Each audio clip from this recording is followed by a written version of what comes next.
گیا ایک دفعہ کہہ دو نہیں ہوں نہیں، اب نہیں کہنا، جسم کاٹ دو، اس کو جلا دو، جو مرضی کر دو، اب میں نے ادھر سے ادھر نہیں جانا۔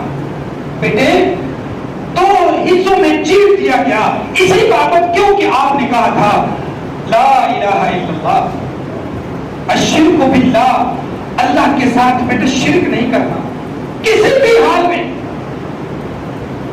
شرک کیا ہے؟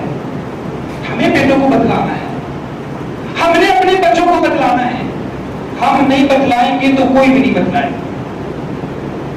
ہم نے چھوٹے بچے کو کبھی لکھ کے نہیں دیا یہ تمہارا بابا ہے، یہ تمہاری ماں ہے، یہ تمہاری خالہ ہے، یہ دادو ہے، ہم نے لکھ کے نہیں دیا کبھی، ہم نے بول کے بتلایا ہے۔ 65% 65% الفاظ بچہ جو ہے وہ سنتا ہے، سننے کے بعد پک کرتا ہے۔ ہم نے بچوں کو خود بتلایا یہ تیرا باپ ہے، یہ تیری ماما ہے، یہ تیرا بھائی ہے۔ یہ الفاظ ہم نے اس کو لکھ کے نہیں دیے، ہم نے بولے ہیں اس کے سامنے، اس نے ان چیزوں کو میمورائز کیا، حفظ کیا، اپنے دماغ میں اس کو رکھا، اور وہ ماما کو ماما کہتا ہے، کبھی خالہ کو ماما نہیں کہتا، کبھی چاچو کو بابا نہیں کہتا۔ کیوں؟ ہم نے پریپیئرڈ ہو کر اخلاص کے ساتھ ان کو رشتوں کی پہچان کرائی ہے۔ بیٹے یہ بھائی ہے، یہ تیرا باپ نہیں ہو سکتا، یہ چاچا ہے، یہ تیرا باپ نہیں ہو سکتا، یہ تیری دادو ہے، کبھی ماں نہیں بن سکتی۔ یہ الفاظ ہم نے پریپیئرڈ ہو کر انہیں بتلائے ہیں۔ کیا اسی طرح ہم نے کبھی بیٹے کو پاس بٹھا کے یہ بات بتلائی؟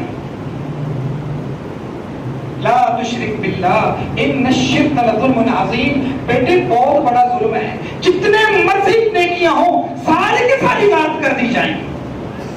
جناب محمد رسول اللہ صلی اللہ علیہ وسلم نے فرمایا ابن آدم اللہ کے پاس جائے، زمین آسمان کا خلا نیکیوں سے بھرا ہو، کتنا خلا ہے، آج تک کوئی مشینری نہیں تھی، ٹیکنالوجی اس بات کا فیصلہ نہیں کر پائی کہ زمین آسمان کے درمیان کا جو فاصلہ ہے وہ کتنا ہے، سارے کا سارا نیکیوں سے بھرا ہو، رائی کے دانے کے برابر۔ جس کی آنکھوں کی بینائی کم ہے وہ رائی کے دانے کو نہیں دیکھ سکتا، اگر اس کے برابر اگر اس میں شرک پایا گیا سارے کے سارے اعمال غرق کر دیے جائیں۔ اس کی پائیداری، اس کا نقصان کہاں تک ہے؟ لا تشرک باللہ۔ جناب لقمان نے بیٹے کو کندھے سے پکڑ کے بٹھایا اور پھر بتلایا کہ بیٹے بڑی اہم چیز ہے، پلے بند ہے۔ ہم گھر سے نکلتے وقت بچوں کو کہتے ہیں سائڈ پہ جانا، منہ دھیان جانا ہے تو منہ دھیان نہیں آنا ہے۔ ہم پریپیئرڈ ہوتے ہیں، دل سے بات کرتے ہیں، جو دل سے بات نکل جائے وہ اثر رکھتی ہے، لیکن ہم نے کبھی ایسا نہیں کیا۔ نتیجہ کیا نکلتا ہے؟ وہی نکلتا ہے۔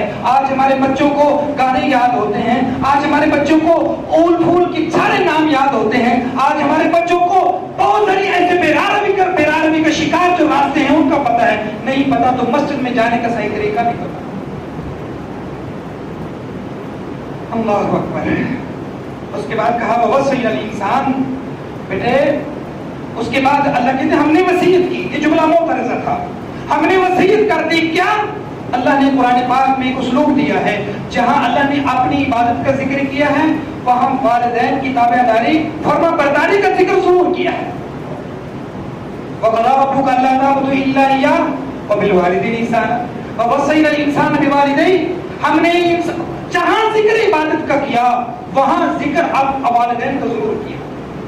بیٹے والدین کے ساتھ آپ نے نیکی کرنی ہے۔ کیوں نیکی کرنی ہے؟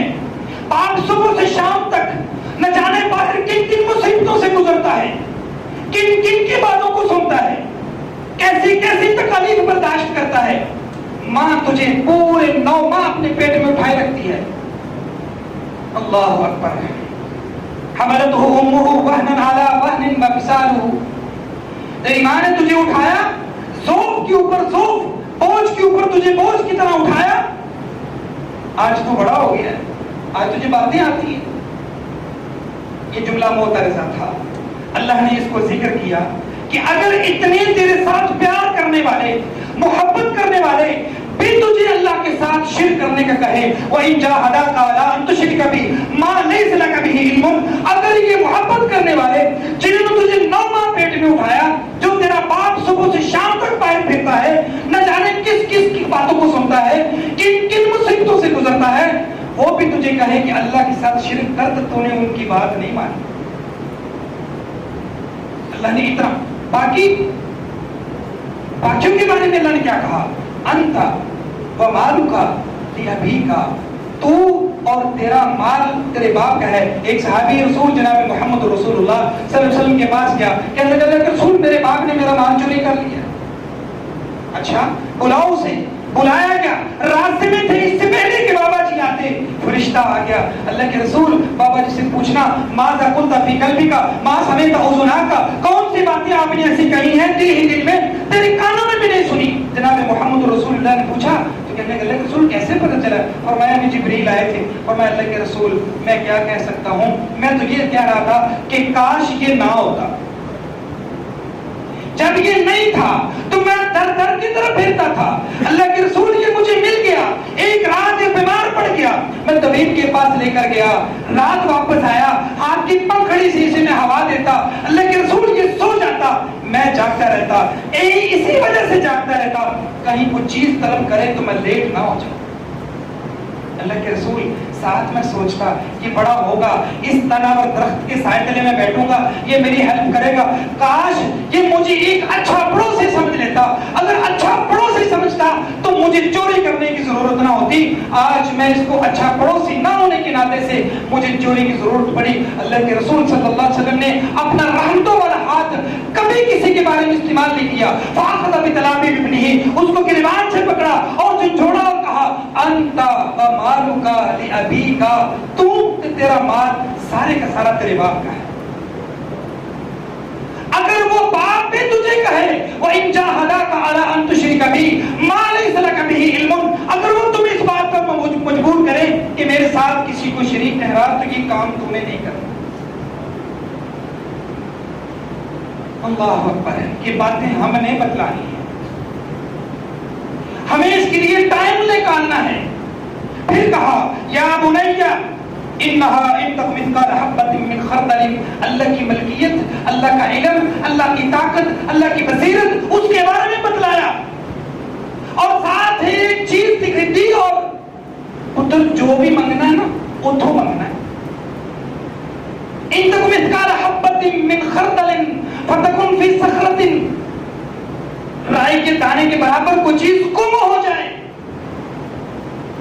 یاتی بہ اللہ، اس بات پر پتر پکا یقین کر لے اللہ کے علم میں اللہ اسے لے آئے گا۔ وہ علیم بذات الصدور ہے، وہ علام الغیوب ہے، وہ دلوں کے بہتوں کو بھی جانتا ہے، وہ غیب کی کنجیوں کا بھی مالک ہے، اسے سارا پتا ہے کون سی چیز کہاں کیسے پڑی ہے، اسے علم ہے۔ پورے علم، پورے وسوخ، پورے طاقت، پورے ذرائع کا مالک جو ہے وہ رب ہے۔ بیٹے اس بات کو کبھی نہ بھولنا، اس کی گرفت سے تو نہیں بچ سکتا، نہ میں بچ سکتا ہوں۔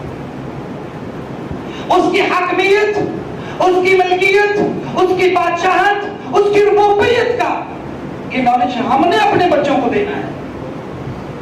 وَإِن تَكُ مِثْقَالَ حَبَّةٍ مِّنْ خَرْدَلٍ أَوْ تَكُنْ فِي صَخْرَةٍ أَوْ فِي السَّمَاوَاتِ أَوْ فِي الْأَرْضِ يَأْتِ بِهَا اللَّهُ، اللہ اس کو لے آئے گا، اللہ کی نالج میں ہے۔ اگلی بات ہے یا بنیا اقم الصلاۃ، بڑا اوکھا کام، بہت ہی اوکھا کام ہے۔ وَأْمُرْ أَهْلَكَ بِالصَّلَاةِ وَالزَّكَاةِ، نبیوں نے اس بارے میں اپنے گھر والوں کو حکم دیا۔ جناب ابو ہریرہ رضی اللہ تعالی عنہ آدھی رات جاگتے، جب نیند کا غلبہ ہوتا تو خود سو جاتے تو اپنی اہلیہ کو اٹھا دیتے، ان کہتے اب تم کھڑے ہو جاؤ، جب تمہیں نیند آ جائے تو کسی بیٹی کو اٹھا دینا، اسے نیند آ جائے تو کوئی اور اٹھ جائے، کیونکہ رات کو رب دیتا ہے۔ میں کہتا ہوں کہ میرے گھر میں ساری رات کو مانگنے والا ہو۔ اس لیے جناب ابو ہریرہ کا نام آج تک زندہ ہے۔ جناب محمد رسول اللہ کی چوکھٹ پر بیٹھے رہتے، اللہ کے رسول کھانا نہیں کھایا کئی دنوں سے، صرف اسی جستجو میں ہوں، آپ کی زبان سے جو الفاظ نکلے سب سے پہلے وہ بنیا اقم الصلاۃ، اٹھر نماز نہیں چل، نماز قائم۔ نماز قائم کرنے کا مطلب کیا ہے؟ قام یقوم یا قیام کا معنی تو کھڑے ہونا ہے۔ قائم 5 چیزیں ہوں گی تو لفظ قائم قیام کا معنی سامنے آئے گا۔ نمبر 1 الصلاۃ علی وقتہا، نماز کو اس کے وقت پر پڑھنا۔ نمبر 2 نماز کو سنت کے مطابق پڑھنا۔ نمبر 3 نماز کو باجماعت پڑھنا۔ نمبر 4 نماز کے اندر خشوع خضوع۔ آج سے ان کی ساری ہو، کھڑا ہو تو اسے پتہ چلے کہ میں کہاں کھڑا ہوں، کس کے سامنے کھڑا ہوں، جو بادشاہوں کا بادشاہ ہے اس کے سامنے کھڑا ہوں، جو قیامت کے دن 7 زمینوں 7 آسمانوں کو اپنے ہاتھ میں لے کر کہے گا این المتکبرون این الجبارون این القہارون، دنیا کے ابراہیم کہاں ہیں، جو دنیا میں اپنے آپ کو طاقتور کہاں ہے، وہ انا الجبار انا القہار، میں اس کے سامنے کھڑا ہوں، کتنی بے باکی سے کھڑا ہوں، میں تن من میرا جلد کیوں نہیں گیا، میرا تن من کیوں نہیں گھبرا گیا۔ انما المؤمنون الذين اذا ذكر الله وجلت قلوبهم، جب ذکر کیا جائے اس کا دل لرز جائے۔ جناب عثمان بن عفان رضی اللہ تعالی عنہ بہت روتے، نماز میں کھڑے ہوتے پھر بھی روتے۔ پوچھا کہ اللہ کیا جناب امیر المومنین کیوں روتے ہو؟ فرمایا قیامت کے دن میں میرے ساتھ لوگ ہوں گے، دنیا میں بھی ہیں، قبر کے اندر میرے ساتھ کوئی نہیں ہوگا۔ نماز کے اندر بھی رونا، خشیت خشوع خضوع ہونا، ایسی نماز کہ جس نماز کو پڑھنے کے بعد انسان کا دل یہ کہے کہ تو نے نماز پڑھی ہے، ٹکرانا ہو مت۔ آج ہم نماز پڑھتے ہیں، ہم ٹیمپریری حاضری لگانے کے لیے، وہ نماز جس کو پڑھنے کے بعد انسان کے دل میں سکون اطمینان نہیں ہوتا، تو وہ نماز نہیں ہے جس نماز کے بارے میں رسول اکرم صلی اللہ علیہ وسلم نے کہا تھا الصلاۃ قرۃ عینی، نماز تو میری آنکھوں کی ٹھنڈک ہے۔ دیکھتے رہیں T M news T V. قاری عبدالوحید صاحب کے خطاب کا چوتھا اور آخری حصہ لے کر پھر حاضر ہوں گے، تب تک کی اجازت، اللہ نگہبان۔